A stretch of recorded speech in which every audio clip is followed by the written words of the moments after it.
کی تشریح میں دعائے قنوت کے الفاظ وَيَخْلَعُ وَيَتْرُكُ مَن يَفْجُرُكُ وَنَخْلَعُ وَنَتْرُكُ مَن يَفْجُرُكُ کی تشریح فرما دیں، اس کا کیا مطلب ہے کامران اکرم؟ جی ہاں، ہم دعائے قنوت میں پڑھتے ہیں وَنَخْلَعُ وَنَتْرُكُ مَن يَفْجُرُكُ، اے اللہ جو تیرا نافرمان ہے ہم اسے چھوڑ دیتے ہیں۔ اس کے ظاہری مطلب تو یہی ہے کہ ہم اس سے تعلق ختم کر دیتے ہیں، لیکن حقیقی مطلب اس کا یہ نہیں ہے۔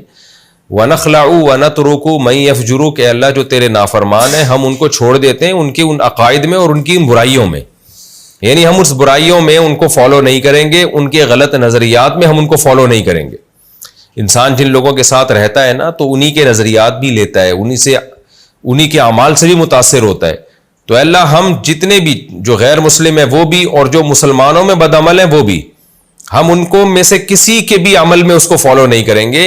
ان کے نظریات کے ساتھ ہم ان کو چھوڑ دیں گے، یہ مطلب ہے۔ یہ مطلب نہیں ہے کہ کوئی نافرمان ہو تو اس سے تعلق رکھنا ہی حرام ہے، ایسا نہیں ہے۔ تو ہاں یہ ضرور ہے کہ گناہگار لوگوں سے آپ کی دوستی ہوگی تو اس کے برے اثرات آپ پہ پڑیں گے،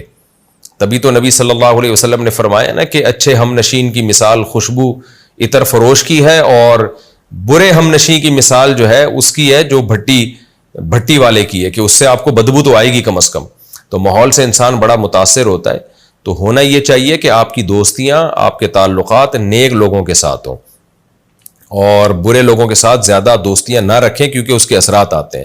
اصول تو یہی ہے، الا یہ کہ کوئی آپ کا کوئی قریبی رشتہ دار ہو، جیسے بھائی بہن ہو گئے، والدین ہو گئے، وہ تو کافر بھی ہوں تو تعلق رکھنا پڑے گا ان سے۔ لیکن دعائے قنوت میں جو یہ الفاظ ہیں کہ اللہ ہم چھوڑ دیتے ہیں جو تیری نافرمانی کرے، تو اس سے مراد، چھوڑنے سے مراد اس کو اس کی نافرمانی میں ہم فالو نہیں کرتے، اس کے نظریات کو ہم قبول نہیں کریں گے، یہ مراد ہے اس سے۔ سنتیں